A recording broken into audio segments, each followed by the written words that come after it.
Un buen día para todos. Hoy les vamos a hacer una breve exposición sobre la hegemonía conservadora y liberal.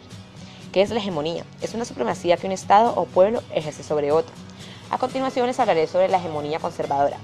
La hegemonía conservadora fue el periodo histórico en el que el Partido Conservador de Colombia se mantuvo en el poder de forma continua durante 44 años.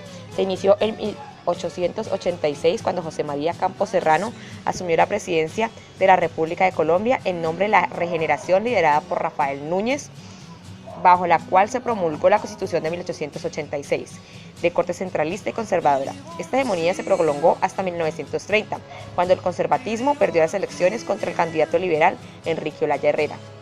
Los gobernantes de dicho partido fueron José María Campos Serrano, de 1886 a 1887, Eliseo Payán, en 1887, Rafael Núñez, en 1887 a 1888, Carlos Holguín Mayarino, de 1888 a 1892, Miguel Antonio Caro, de 1892 a 1898, Manuel Antonio San Clemente, de 1898 a 1900, José Manuel Marroquín, de 1900 a 1904, Rafael Reyes, de 1904 a 1909, Ramón González Valencia, de 1909 a 1910, Carlos Eugenio Restrepo, de 1910 a 1914, José Vicente Concha, de 1914 a 1918, Marco Fidel Suárez, de 1918 a 1921, Pedro Nelo Espina, de 1922 a 1926, Miguel Abadía Méndez, de 1926 al 1930. La Guerra de los 1000 días se dio durante el periodo de gobierno de Manuel San Clemente. Fue un conflicto armado entre liberales y conservadores que tuvo lugar el 17 de octubre de 1899 al 21 de noviembre de 1902, 2 años después de haber iniciado el gobierno de José Manuel Marroquín. O sea que este conflicto duró 1130 días. La victoria fue obtenida por el bando conservador y se dio por terminada con los tratados de paz de Neerlandia y Wisconsin. Durante el gobierno del conservador José Manuel Marroquín, no solo terminó la Guerra de los 1000 días, sino que también, luego de varias rebeliones, el departamento de Panamá, con el apoyo del gobierno de Estados Unidos, proclamó su independencia el 3 de noviembre de 1903. Durante el gobierno de Miguel Abadía Méndez, en 1928, se produjo la masacre de las Bananeras, cuando el ejército tuvo una orden de disparar hacia los trabajadores de United Fruit Company, quienes estaban protestando para recibir cambios en las condiciones laborales de la producción bananera, tales como los mejores pagos y condiciones de salud. Los hechos que se presentan desde 1910 a 1929 fueron: 1910. Se celebra la primera reforma a la Constitución de 1886 y es elegido Carlos Eugenio Restrepo. En 1914, el líder político y pensador indígena NASA, Quitín Lamé, inicia un movimiento para reivindicar los derechos de los pueblos indígenas en Colombia. En 1915, el 15 de febrero, se fundan en Medellín los Panidas, el primer movimiento literario y artístico modernista de Colombia.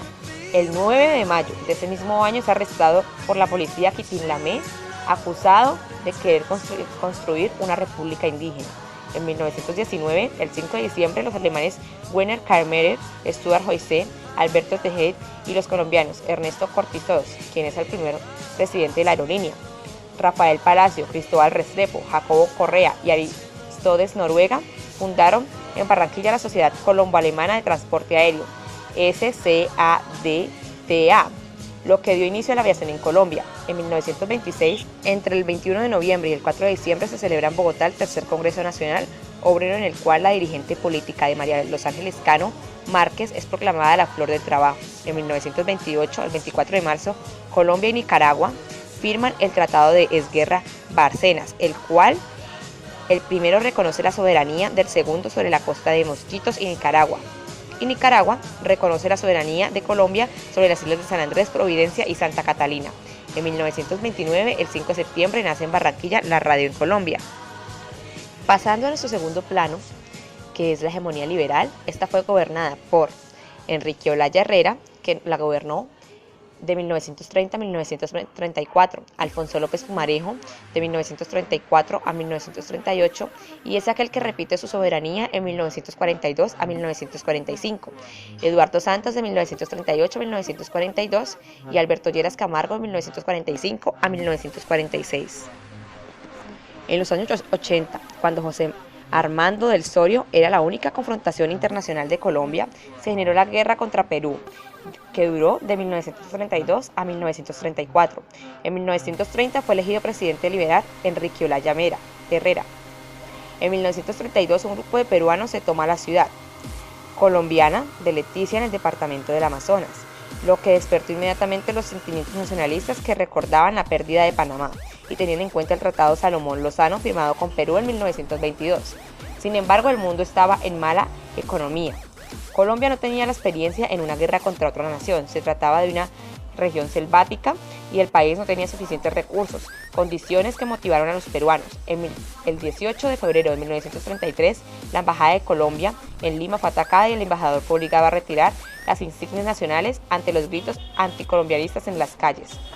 En los años del gobierno de Alfonso López, el 30 de abril de 1933, el presidente de Perú, Luis Miguel Sánchez Cerro, fue asesinado en Lima, lo que posibilitó que su sucesor, Óscar Benavides, se reuniera en plan de diálogo con el jefe del Partido Liberal en Colombia, Alfonso López Pumarejo, y abriera la vía a un tratado de paz firmado en Río de Janeiro, en donde se ratificó el tratado de 1921 y se recuperaron las relaciones de hermandad entre ambas naciones.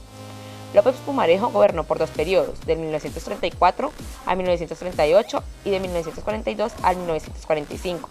Adelantó una nueva reforma a la Constitución de 1936, organizó el sindicalismo en el país y consagró los derechos a la huelga. También promovió el desarrollo de la Universidad Nacional. Durante el cuatrienio de Eduardo Santos, Colombia se declaró neutral con respecto a la Segunda Guerra Mundial, aunque luego, durante el segundo mandato de López Pumarejo, el país declaró la guerra al bando del Eje. En 1941 se firmó con Venezuela el Tratado López de Mesa Gil Borges, que estableció finalmente las fronteras terrestres entre ambos países. En el plano nacional se fundaron el Instituto de Crédito Territorial, la Radiodifusora Nacional de Colombia y la Escuela de Cadetes de Policía General Santander. A finales del gobierno de Alberto Lleras, en 1946, tras la división del Partido Liberal para ir a las urnas, asume el poder el Partido Conservador, que finaliza este periodo con disputas políticas, censuras a la prensa y una nueva etapa de violencia que se exacerbó con el asesinato del líder popular del liberalismo, Jorge Eliezer Gaitán, el 9 de abril de 1948. Este hecho es conocido como el Bogotazo o 9 de abril. Muchas gracias por su atención, espero que les haya gustado.